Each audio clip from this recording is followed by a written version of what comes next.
When Germany invaded the Soviet Union in 1941, the German High Command looked across the border with something close to contempt. They believed Stalin's purges had gutted the Soviet officer corps, that its generals were amateurs, and that the whole rotten structure would collapse at the first hard push. For a time it seemed they were right. But as the invasion ground deeper into Russia, one commander in particular kept appearing wherever the situation was most hopeless. Georgy Zhukov, a blunt, iron-willed peasant's son, the General Stalin sent again and again to save a front that was falling apart. He crushed the Japanese in the east, broke the German blitzkrieg at Moscow, and made certain the Soviet Union would not only survive her darkest hour, but rise to become a superpower. But what exactly set him apart from every other general of the war? Let's take a closer look at Zhukov's three greatest tactical moves. The methods that would one day trap a German field marshal on the Volga were first forged before the Germans ever crossed the border, on a forgotten river on the far edge of Asia.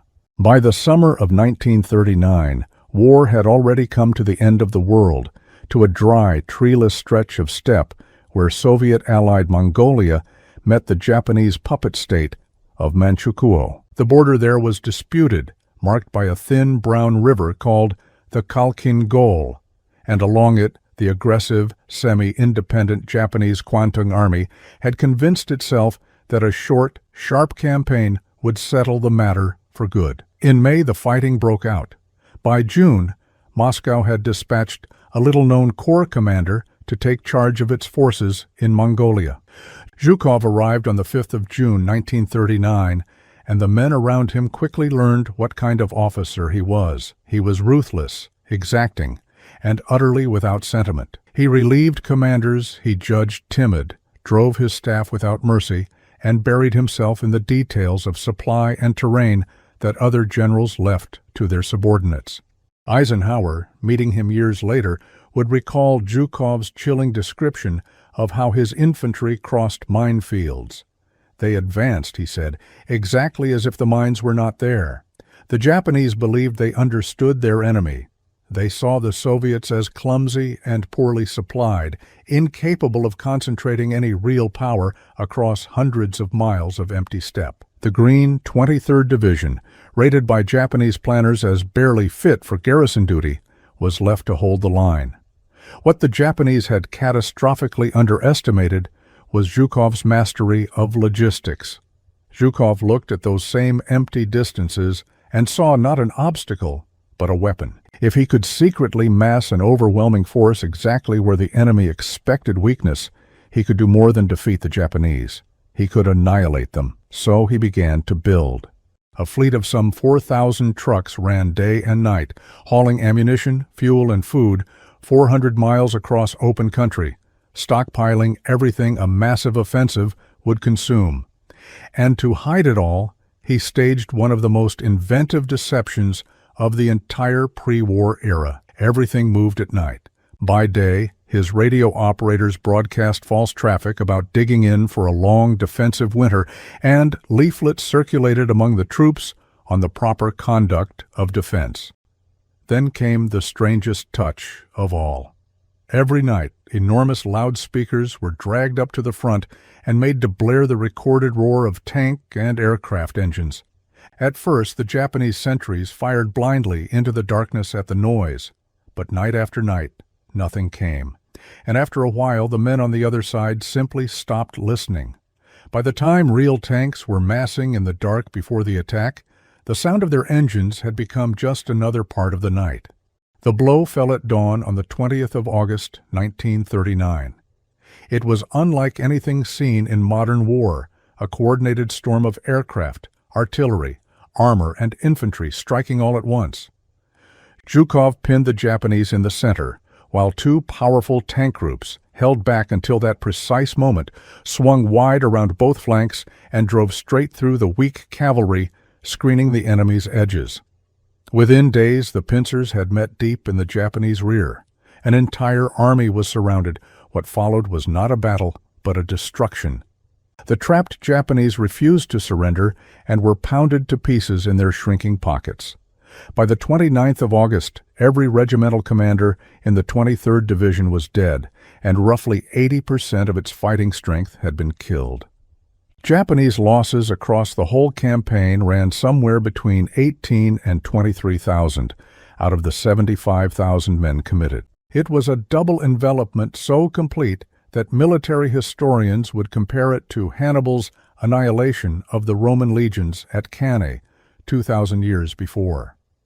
When the Kwantung Army's staff later tried to explain the disaster, they admitted they had received no prior warning that an offensive on such a scale was even possible. Khalkhin Gol was Zhukov's first masterpiece, and it altered the course of the coming war before the war in Europe had even begun. Humiliated in the north, Japan turned its ambitions south, toward the Pacific and toward the United States, and away from Siberia. A knife had been lifted from the Soviet Union's back. This sequence, the secret massing of overwhelming force, the deception that blinded the enemy to his true intentions, and the twin pincers that swallowed an army whole, would become the signature of everything Zhukov did on a battlefield. That victory made him the one commander Stalin would trust with a genuine catastrophe, and there is a great deal more of this kind of tactical breakdown ahead for anyone who subscribes, because within 2 years that trust would be tested against the largest invasion in human history, as more than 3 million German soldiers drove east toward the gates of Moscow. The invasion came on a scale that defied comprehension. Operation Barbarossa tore into the Soviet Union in June of 1941, and for months the Red Army reeled backward, losing entire armies in vast encirclements. By the autumn, the Germans launched Operation Typhoon, the final drive on Moscow itself. In a matter of weeks, the twin encirclements at Vyazma and Bryansk swallowed more than 600,000 Soviet prisoners, and the road to the capital lay all but open. Hitler declared the enemy in the east broken, never to rise again. It was the same fatal confidence the Japanese had shown 2 years before. The German High Command was certain the Soviets had nothing left, that the reserves were spent and the state was hollow. And once more, they had badly misjudged both the resilience of their enemy and the man being sent to stop them. On the 10th of October 1941, Stalin summoned Zhukov and handed him the wreckage of the Western Front. He found a defense in ruins, with gaps where whole armies should have stood. He went to work with his usual hardness, dragging the survivors into a defense in depth, feeding in militia and cadets to buy hours, and holding the line with a discipline that permitted no retreat. Officers who failed him were relieved on the spot. But Zhukov's true advantage was one the Germans could not see, and it reached all the way back to that river in Mongolia. Because Japan had been so thoroughly beaten at Khalkhin Gol, and because Soviet intelligence now confirmed that Tokyo would strike south rather than north, Stalin could do the unthinkable. He could strip the Far East of its armies. Quietly, in secret, fresh, hardened, winter-equipped Siberian divisions began boarding trains and rolling 2,000 miles west, gathering behind Moscow as a reserve the Germans did not know existed. Zhukov collected them, hoarded them, and refused to spend a single one a moment too early. And the stakes could not have been higher. Moscow was not only the capital and the beating symbol of the Soviet state, it was the great hub through which the entire country's railways ran. To lose it might well be to lose the war. The government began evacuating to the east, though Stalin himself remained. Then the weather turned. The autumn mud froze into iron, and the German advance, exhausted and frostbitten, crawled its final miles toward the city. Some units came close enough to see the buildings of Moscow through their field glasses. But they were spent. Zhukov later remembered the fury of those last German assaults, the way the enemy hurled itself forward, in his words, willing to get to Moscow by any means necessary. It was not enough. Across the 2 months of Typhoon, the defenders were bleeding at a rate of something like 10,000 men every single day, and still the line did not break. Then Zhukov struck. On the 5th and 6th of December 1941, with the temperature far below freezing, The hidden reserves were unleashed in a counteroffensive the Germans had been certain was impossible. Fresh Siberian troops in white winter camouflage came out of the snow against a frozen, overextended enemy. The Wehrmacht, which had never once known defeat, was thrown back from the gates of Moscow, in places 60 to 150 miles. It was the first great defeat of Nazi Germany in the entire war, and the moment the myth of German invincibility died in the snow outside the Soviet capital. Once again, the pattern had held. Overwhelming force gathered in secret, an enemy blinded to the coming blow, and a decisive counterstroke at the very moment of his greatest overreach. But Hitler was not finished with the East. As 1942 burned on, the German war machine turned south, toward the oil of the Caucasus and toward a city on the Volga that carried Stalin's own name, and there Zhukov would help set the greatest trap of the entire war.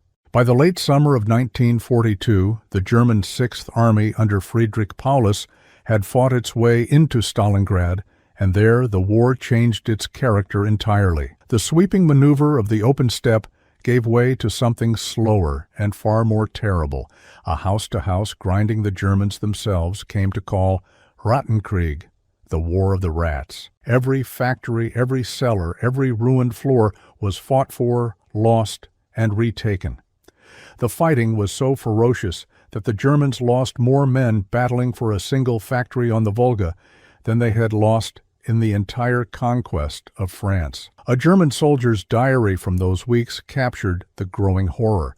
The Russians, he wrote, were not men, but some kind of cast-iron creatures who never tired and were not afraid of fire. But while the eyes of the world were fixed on the ruins of the city, the Germans had made a quieter, deadlier mistake. To feed the meat grinder in Stalingrad, they had pulled their best troops into the streets and handed their enormous flanks to weaker allies, the Romanian Third and Fourth Armies, poorly armed, short of anti-tank guns, and stretched impossibly thin across the open ground. Zhukov, now Deputy Supreme Commander and Stalin's second in the whole war effort, saw the opening at once. Working with his Chief of Staff, Alexander Vasilevsky, he devised a plan of breathtaking ambition. The Soviets would not throw themselves against German strength in the city. They would strike the weak flanks far to the north and the south, drive deep and fast, and link the two arms of the offensive behind the Sixth Army, sealing an entire German field army inside a ring of steel. And once again, everything depended on secrecy. The build-up for Operation Uranus was concealed with the same obsessive care Zhukov had used in Mongolia, only now on a scale 10 times as vast. More than 1 million men, nearly 900 tanks, and some 13,000 guns were gathered opposite the flanks, and the Germans were permitted to see almost none of it. Formations moved only at night. Radios fell silent. Only a handful of officers in each corps knew what was truly being planned until the very eve of the attack. The Germans, still convinced the Red Army was too broken to launch a major offensive, watched their own destruction assemble in front of them and saw nothing at all. For the Soviet Union, everything was riding on it. A failure here would leave the road to the Caucasus oil wide open and hand Germany the initiative across the entire South. But if it worked, it would trap the single strongest army Hitler had in Russia. On the 19th of November, 1942, the northern pincer erupted out of the freezing fog and fell upon the Romanian Third Army. The next day, the 20th of November, the southern pincer struck. The flanks did not merely bend, they shattered, exactly as Zhukov had gambled they would. Soviet tank columns poured through the gaps and raced toward one another across the frozen steppe. On the 23rd of November, they met near the town of Kalash, and the ring snapped shut. Trapped inside it were some 250,000 to 300,000 Axis soldiers, the whole of the German Sixth Army. Hitler forbade any breakout and ordered the surrounded army supplied from the air, a promise the Luftwaffe could never come close to keeping. In December, Field Marshal Erich von Manstein launched a desperate relief attack to punch a corridor through to the pocket, and it failed. Slowly, through the depths of a Russian winter, the encircled army starved and froze and was crushed inward, mile by mile. Paulus, promoted to Field Marshal in the final days as a broad hint that he should take his own life rather than be captured alive, surrendered instead. On the 2nd of February, 1943, the last Germans in Stalingrad laid down their arms. Of the roughly 90,000 men who marched into Soviet captivity that winter, barely 5,000 would ever see Germany again. It was the same design Zhukov had first drawn on a dusty river in Mongolia 3 years earlier. The secret massing of force, the deception that blinded the enemy, and the double envelopment that swallowed an army whole, now executed against the finest soldiers in the world. Stalingrad broke the back of the German army in the east. From that winter onward, the Wehrmacht would spend the rest of the war retreating, all the way back to Berlin, where Zhukov himself would one day accept its final surrender. He was, by any honest measure, one of the supreme masters of mass warfare the 20th century ever produced, the peasant's son who outthought the finest generals of Nazi Germany, and the man who, more than any other soldier, broke Hitler. What is your favorite tactical move by Zhukov, and which commander should I cover next? Let me know in the comments. And if you enjoy the content, why not subscribe?